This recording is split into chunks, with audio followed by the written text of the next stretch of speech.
Welcome, friends. James Corbett here, CorbettReport.com, in a conversation that's being recorded on the 2nd of September, 2020. And we're going to talk to a guest that we have had on the program many times in the past, so I know my long-term listeners will be familiar with him, but there are always new listeners tuning in, and so we're going to spread this message even farther today.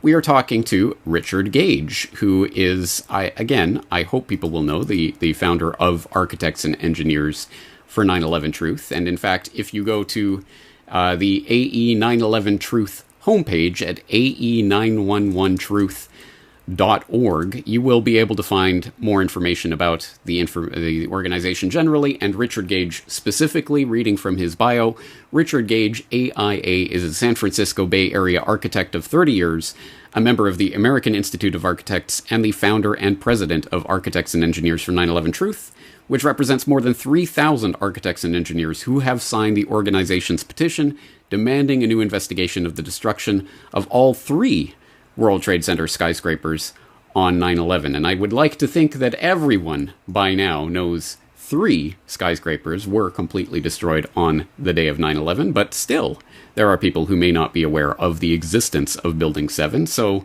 let's correct that today, along with many other misconceptions and preconceptions people might have about the official story of September 11th, 2001. Richard Gage, thank you very much for joining us today. Thank you, James. It's an honor to be here with you. I've really enjoyed your work and learned so much from you. Well, I appreciate you coming on today to update us on the various activities that Architects and Engineers for 9/11 Truth are engaged in right now. There are always new things and new stories that are coming up, and there's so much to cover. It has been a while since our last conversation, so let's get into some of the latest information and action that AE 9/11 Truth has been taking. And I will start today by looking at an article that you guys posted up last month, a tailor-made opportunity to get the 9/11 evidence into court. Help this family obtain a new inquest into the death of their son. And obviously I will link this article and everything else that we talk about today in the show notes. But just reading from the introduction that you write here, you say, "Dear friends, a courageous family needs your help, and their struggle for justice offers what I believe is the best opportunity the 9/11 Truth movement has ever had to break through on a global scale." Now, this article goes through the story of the family of Jeffrey Thomas Campbell, who was a British man who died at the age of 31 in the North Tower on 9/11. Tell us the story of this family and how this information could be used, or this court case could be used to get 9/11 Truth information into court. Well, the official inquest in the UK into his death, Jeff Campbell, and the other family members who lost their family members, says that these family members died as a result of the planes hitting the towers, and then the jet fuel started these fires that eventually caused the sagging of floor trusses and then the whole building falling in on itself, which we completely disprove over the last 14 years now at AE 9/11 Truth, with 3,000 architects and engineers demanding a new investigation as a result of these fraudulent reports put out by NIST, the National Institute of Standards and Technology. So Jeff died in the 106th floor of the North Tower above the point of jet plane impacts. And he didn't have a chance to get out of there.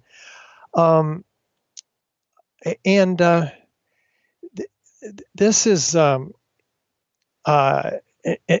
great opportunity for us internationally, in an international court system, to assemble the evidence that we have been putting together for so long. And now it's already been assembled, as many of your listeners know, to give to a special grand jury in Manhattan. Well, we've packaged that up specially for this UK court system. The barrister is what they call lawyers in the UK. Nick Stanage is an extraordinary individual who's taken on the government on numerous occasions and has been very successful. He says this has an extremely good chance of getting a new inquest because the threshold of meeting the criteria is actually very low.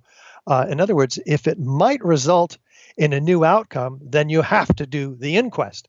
And clearly, the evidence we have is overwhelming and irrefutable. So he's very excited about this. We're going to be having Matt Campbell, by the way, on our conference, which I think we'll be talking about today too. So people can learn a whole lot more directly from Matt about his brother Jeff and this case, which really is tailor-made. We're more excited about this opportunity to get a legal case in and win, basically, because when the inquest is actually granted in the United Kingdom, other family members will wake up and join in the UK, and this will grow and grow. It'll also feed back into the United States here, where we believe many more families will jump on the bandwagon. What? You mean an inquest has basically proven that these towers came not down as a result of the planes, but by what? Well, the summary we gave them shows clearly that that there's 156 witnesses, mostly paramedics and firefighters, all together in the 500 oral reports that are describing explosions before the tower ever begins to collapse, many seconds before, and flashes of light also coming out of the towers. So these are very, very credible accounts of explosions, but we see those explosions as well in the towers with isolated explosive ejections laterally out of the towers 20, 40, even 60 stories down below the point of jet plane impacts in each of these towers. And this cannot be explained in any other way.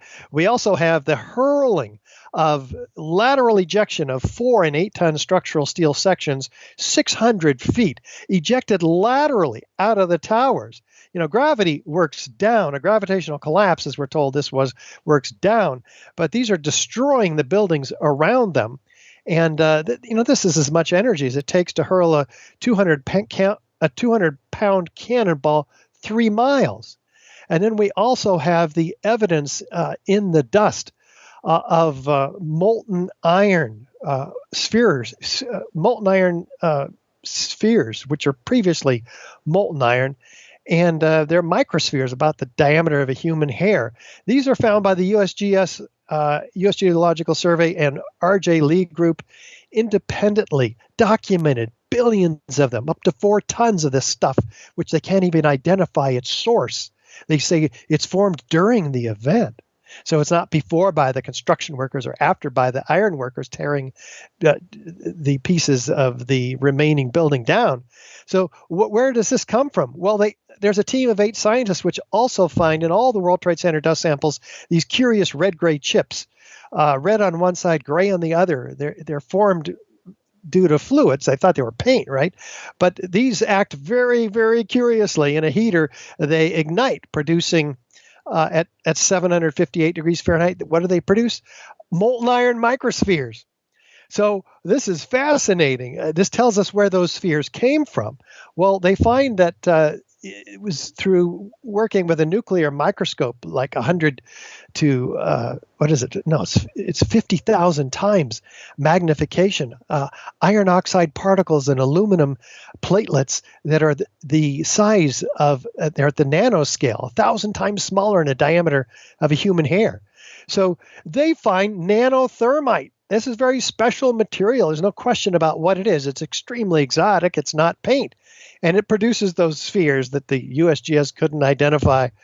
And we have molten iron pouring out of the South Tower minutes prior to its collapse. We have pools of molten iron down in the debris pile. We have fires that couldn't be put out for 3 months. All of this evidence is very clear evidence for the destruction of incendiaries and then high-energy explosives with the pulverization of 90,000 tons of concrete to a fine powder, all of which was distributed outside the footprint of the building, 99% of the concrete in this building. And by the way, 99% of the steel. outside the footprint. So here's 2/3 of the weight of the building that's not available to crush the building all the way down to the ground. And then crush itself, according to the official story, which is ludicrous because the videos show that it crushes itself. It's telescoping in on itself in the first 4 seconds. That upper part is gone. So this is the evidence, along with all of its documentation, that we're going to be submitting to the UK to help Matt get that new inquest. It's a fascinating story, and as you say, a great opportunity, because it does, I think a lot of people might think of the legal opportunities for presenting this information solely in the U.S. context, either federal or even just New York State. But no, there are many people of many different nationalities who were killed that day that have legal recourse in their own countries, so it is refreshing to see this take. People who are interested in more information about this case in particular can go to a PDF that you have up on AE 9/11 Truth called The Campaign for a Fresh Inquest into the Death of Jeffrey Thomas Campbell on September 11, 2001, a summary. And it's just a short three-page summary of the case and where it stands. So I will direct people in that direction. But how can people who are interested in this case and motivated to see it opened, how can they help in that process? Yeah, these guys are first-class barristers. They are $500 an hour, and we have to support them. So we've had a campaign going on. Thanks for mentioning it, James, for 2 weeks now, and we're getting there. I think we're about 2/3 of the way. But we've got to have the dollars in over to these barristers before they go to the next level and submit this to the Attorney General, they call it over there, who will approve. There's every indication to believe that she, Suella is her name, will approve this inquest. So please, everybody, at the website, you can donate at AE911truth.org and learn more about this vital case for the 9/11 Truth movement. All right, well, that certainly does delve into the WTC-1 and WTC-2 destruction, but as we mentioned earlier, the 3 skyscrapers that were completely destroyed on that day include WTC-7, Building 7, which, again, many people have heard of who are involved in the 9/11 Truth movement, but still a surprising number of people may not even know the existence of, let alone that there are any questions about its destruction. In an attempt to correct that record in a highly scientific way, I know architects and engineers for 9/11 Truth have been promoting and helping along with the University of Alaska Fairbanks doing an independent inquiry into that has resulted in a final report that was released this past March. Perhaps unfortunate timing because obviously news events have overshadowed that particular story, but it is time to reflect on this and what it really means. Obviously, as we approach the 19th anniversary of 9/11, people will remember that I did talk about this study from the University of Alaska Fairbanks back when they issued their preliminary report last September in a Propaganda Watch video I did called When is the News Not the News? Talking about people not talking about this study. But let's talk about the latest, and I'll post up the link to ae911truth.org/WTC7, where people can find a direct link to this final report from the University of Alaska Fairbanks. Tell us a little bit about this report, where it came from, and what it concluded. Yes, one of our supporters convinced after a third try, the chairman of the Department of Civil Engineering at the University of Alaska in Fairbanks. That was like 4.5 years ago. Well, he spent the last 4 years developing this finite element analysis. This is a major study, and it's very exciting for us because this is on Building 7. Now, the third tower that came down, for those who don't know, here's a 47-story skyscraper, about 100 yards from the North Tower. It was built in 1986 or so, and it was then made part of the World Trade Center complex. Larry Silverstein developed it. And here, we at 5:20 in the afternoon, after witnesses hear explosions, this building drops like a rock straight down, uniformly, suddenly, symmetrically, into its own footprint in under 7 seconds. Just like the old hotels in Las Vegas. It falls as fast as a bowling ball falling out of the sky. So it's obvious to most everybody who sees it that this is a controlled demolition, right? It looks just like the old hotels in Las Vegas.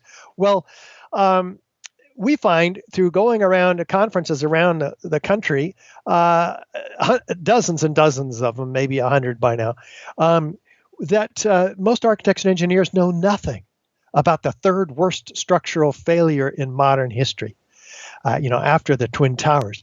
This is an extraordinary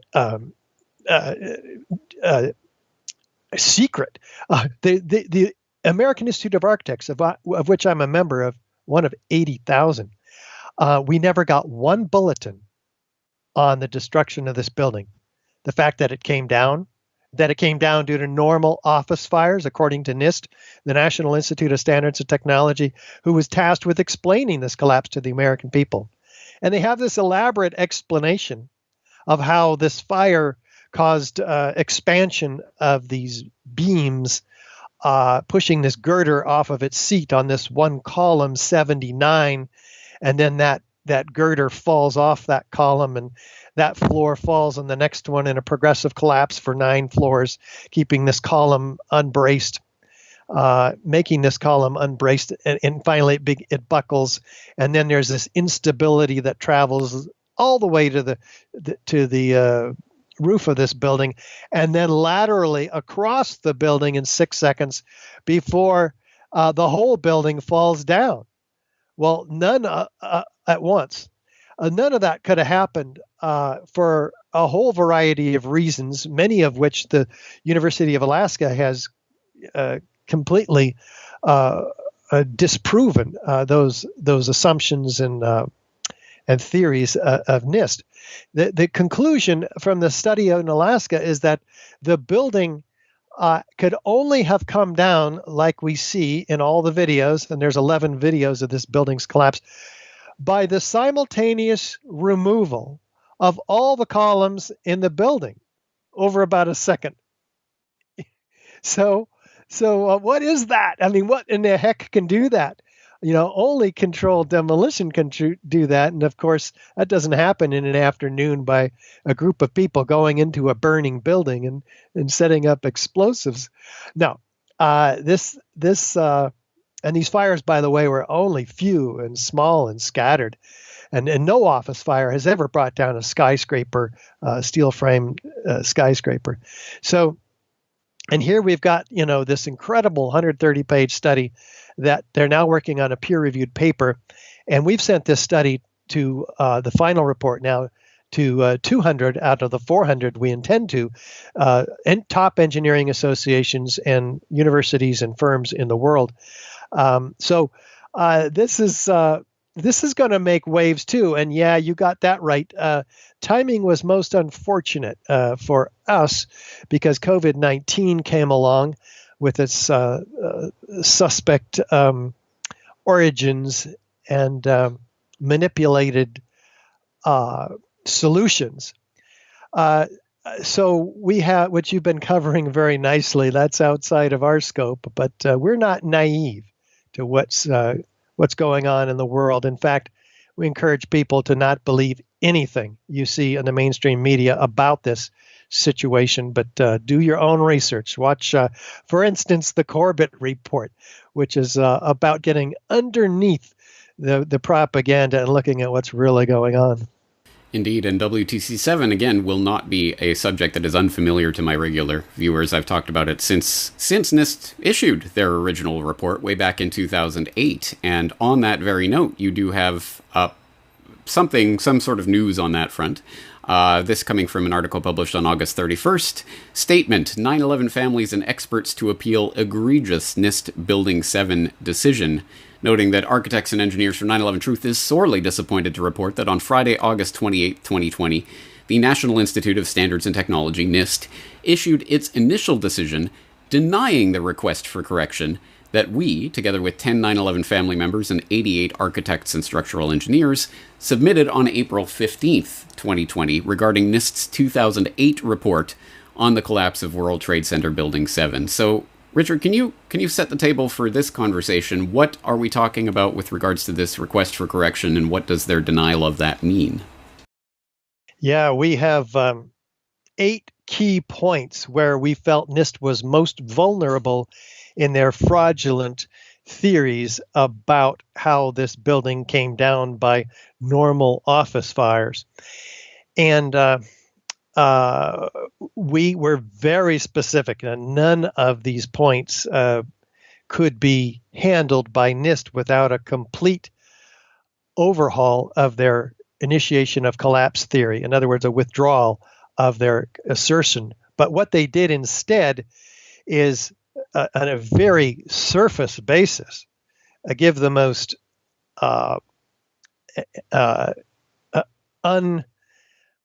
unrealistic, false explanations for why our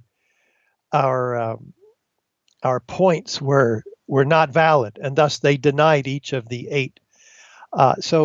And you can see, for instance, let me read you the work of Ted Walter here on one of these examples. Ted's the on-site genius we have who challenges NIST at every opportunity.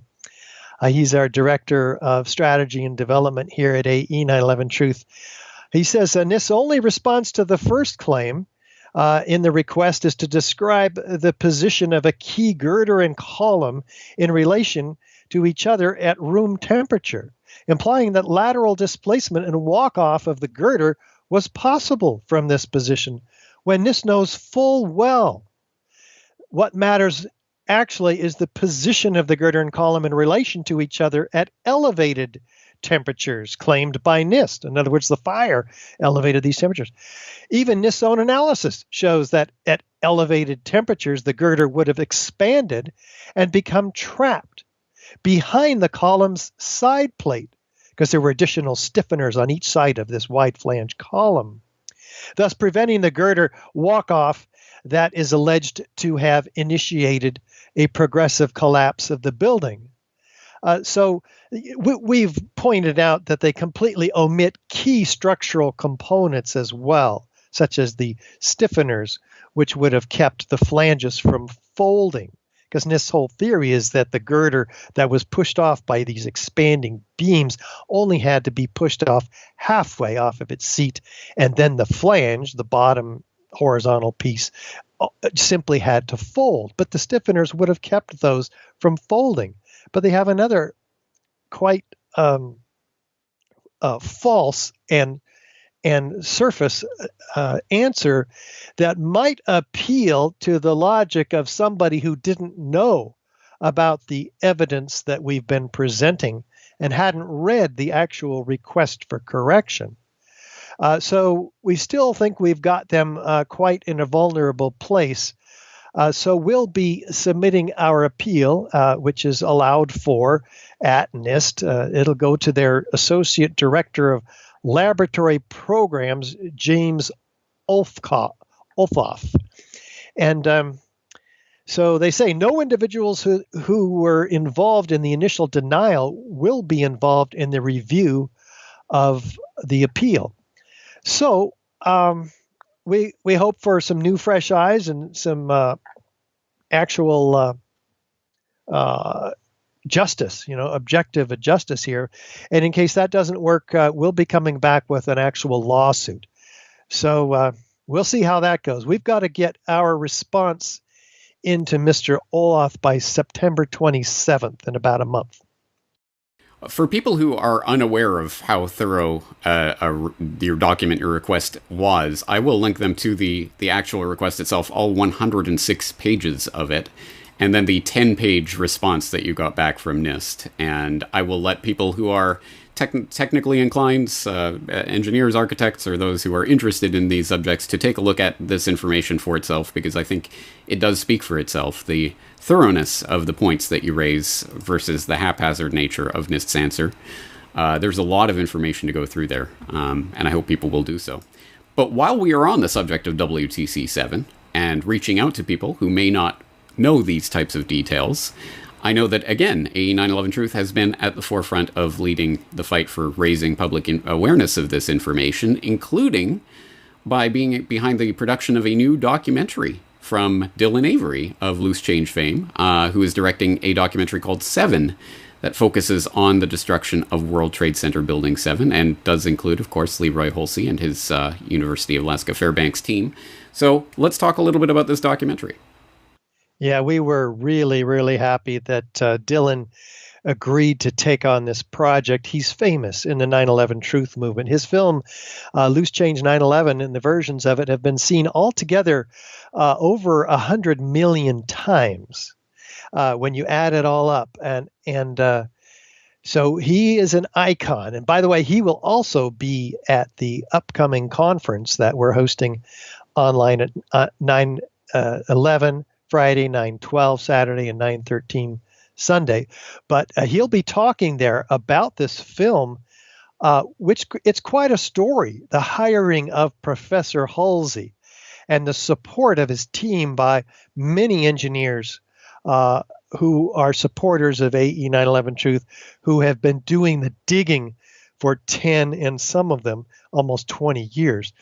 And so we have got all of them on film, not all of them, many of them, including Professor Halsey, and the film videographers have gone to the actual place where Professor Halsey did his work. They've interviewed students there. And guess who's narrating this whole thing? The famous actor Ed Asner. So we're very excited to see this all coming together. I haven't even seen the rough cut yet. So it'll be coming together, we hope, in September. But it might take a little bit longer than that to get it out. Very exciting. I just can't wait to get it out there. This is a first class, A production. The director of photography has won many awards. Dylan himself has won awards, such as for his film Black and Blue about police abuse in New York. And that's all, of course, since he was 18, which was how old he was, I think, when he made Loose Change 9/11, right? It's been 20 years. So he's matured quite a bit now, even since that great production, that first production of his. Absolutely, and for people who are interested in at least getting the taste of this documentary, of course, you did release the official teaser up on your YouTube channel a couple of months ago that did make some waves. It was played on PBS, for example, and even that playing got media coverage on Fox News Radio and other places. So I will direct people up to a post you have up on a911truth.org. Short version of new documentary 7 begins airing today on PBS, where you can find out more information about that and watch the teaser. And I hope people will watch it, because watching it myself, you can't help but notice, even if you turned the sound off, even if you had no idea what this is about, this looks like a professional documentary. This is extremely good work. So I'm very excited to see the finished version of that. And you do raise the specter of this conference that we've mentioned a couple of times, as you say, taking place on Friday 9/11, as well as Saturday 9/12 and Sunday 9/13 this year. It is not taking place in a physical location, because nothing is taking place in a physical location these days. So let's talk about Justice Rising, this conference, and what it involves. Yeah, this is a big production for us. We're upping our game. It will be online through the StreamYard format, which gives us some really good-looking shots and so forth. But the speakers themselves is what really shines here. We mentioned Matt Campbell, the brother of Jeff Campbell, who was literally they only found some small pieces of his body. This is in and of itself, by the way, direct evidence of explosive destruction of the North Tower. In fact, there's over 1,100 bodies that were never found at all, not even a piece small enough to fit into a test tube, of which there were 20,000 of those, by the way.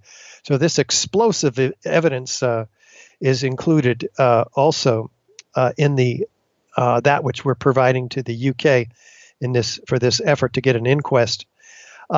We will go into detail on the request for correction with Ted Walter, Tony Zambodi, and attorney Mick Harrison, who assisted with that whole effort. And then we go to Lawyers Committee for 9/11 Inquiry, who have yet another submission to the Attorney General in Manhattan for a new special grand jury just on the subject of anthrax and the evidence that ties that to the whole 9/11 set of events is extraordinary. So don't miss that. Now, by the way, this all starts 6 p.m. Eastern on Friday and ends at 9 p.m. Eastern. On that's Justice Friday. Science Saturday is where we come in with Dylan Avery and we show some extended clips of this film that we were just talking about. So that'll be great. Leroy Halsey will be here in person also. So very exciting. Live. We'll be live streaming this, and it's free. It's all free. Just please come. That starts at 3 p.m. on Saturday. And then at 4 p.m., we go to the evidence of Building 7 and the Twin Towers with Roland Angle, civil engineer, and myself. He's leader of our project due diligence effort to wake up every engineer in the country. And they're doing an extraordinary job with many dozen engineers who are speaking around the country on this subject. We go to the pioneers of the 9/11 Truth Movement. This is what I can't wait for. We've got all together on one platform, Stephen Jones, David Ray Griffin, and Niels Harrit. We haven't heard from some of these folks for years and years, and these are the pioneers of the technical and philosophical and evidence outside the scope of the technical evidence of the Twin Towers, but including that too. David Ray Griffin has written an incredible book on the destruction of Building 7 and the fraudulent reports by NIST. So that'll be very special. That happens at 5 p.m. on Saturday, 5 p.m. Eastern. That ends Saturday's 3 hours, and then we go back on to Big Picture Sunday, 6 p.m. Daniela Ganzer from Switzerland, an expert in false flags and the extended wars and manipulation of people by their governments on 9/11, 6 p.m. Eastern on Sunday. And we have John Whitehead from the Rutherford Institute, and he will be talking about the advancing police state as a result of 9/11, since 9/11. And he's an expert. He's a constitutional attorney. And I highly recommend people look at him even before you get here. Go to the Rutherford.org and see his incredible work. He's very supportive of the 9/11 Truth Movement. And then at 8 p.m., the highlight of this Sunday evening, one of our keynote speakers, we have the Library of Alexandria is on fire. Ladies and gentlemen, this is internet censorship from 9/11 to today. And our own James Corbett, well, I consider him my own because he's inspired me now for 14 years. When did you get started, James? 2007, so just over 13 years. Yeah. But I got started in the information 14 years ago when the internet looked like a very different place than it does today because of internet censorship, which is going to be the subject of my speech. And I think there's going to be... I'm very excited about this speech. I think there's a lot of very important information that needs to get out there, especially for people who are interested in combating the mainstream official dogma of such things as September 11th. The internet has enabled this incredible flowering of people all around the world to access this information that is being curtailed right now, and we have to be aware of what is happening, how it is happening, and how we can counteract that. So I definitely am highly motivated to give this speech at the Justice Rising Conference. Thank you for the opportunity to do that. For people who are interested in the whole schedule, it is up there at ae911truth.org/Justice Rising. And as you say, this will be free to view. And I assume people will go to that link at that time in order to find the link to That's right. You can't miss it. It'll be all over the place right on our homepage, ae911truth.org. And if you want to go straight there, ae911truth.org/Justice Rising. And for those of us in Japan or elsewhere around the world who may not be able to make it to all 9 hours of this as it is happening live, will we be able to find this archived at some later date? Yeah, it's in fact hours after, well, within minutes probably, but maybe half an hour after each evening, the archive will be on our website also.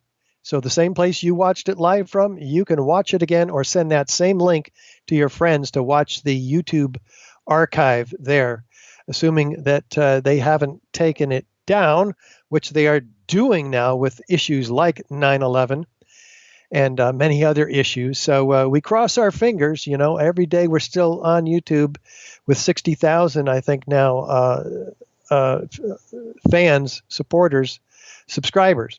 There we go. Absolutely. Yeah, I am on YouTube myself, but I do not take it for granted that I will be there for long, let alone forever. So I always encourage people to find my work via other outlets. I hope you are backing up your data on other platforms as well, and I can tell you I will be backing up your data for you, even if you're not. So we will make sure that this gets preserved because it is important for the future of humanity. I hope people can tell from just the discussion we've had today, the incredible work that is going on in 9/11 Truth to this day, 19 years later, through organizations like ae911truth.org that are continuing to do this work. And you cannot continue to do it without the support of people out there supporting this work by spreading the information, by letting other people know about this, by waking other people up to it, and by supporting your organization specifically.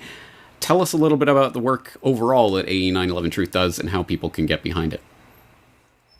Yes, we work with 6 staff here and dozens of volunteers, and we don't get any grants to do any of that. So how does that happen? It happens because people like you have joined the family of sustaining supporters at AE911 Truth for a cup of coffee a month, $5 a month or on up. We have 1,000 supporters. Well, now about 1,600 with our recent drive for our membership. So people support like that or one-time donations. We're a 501c3 nonprofit organization, so please do support us while you're supporting James over there at the Corbett Report. All right. As I say, there's so much information, so much happening. We've talked about so much today. All of the links will be in the show notes for this conversation for people who are interested in getting into the details of any one or all of these subjects. But, of course, the one-stop shop for all the information is ae911truth.org. Richard Gage, I think, unless you have anything else to add, I think we'll leave it there for today. It's good, James, and thank you so much for the opportunity. I look forward to seeing you on September 13th. That's right. I will be there, and I hope people will check out the whole Justice Rising conference. Once again, ae911truth.org/Justice Rising for details on that. On that note, we're going to leave it there for today. Richard Gage, thank you for joining us today. Thank you.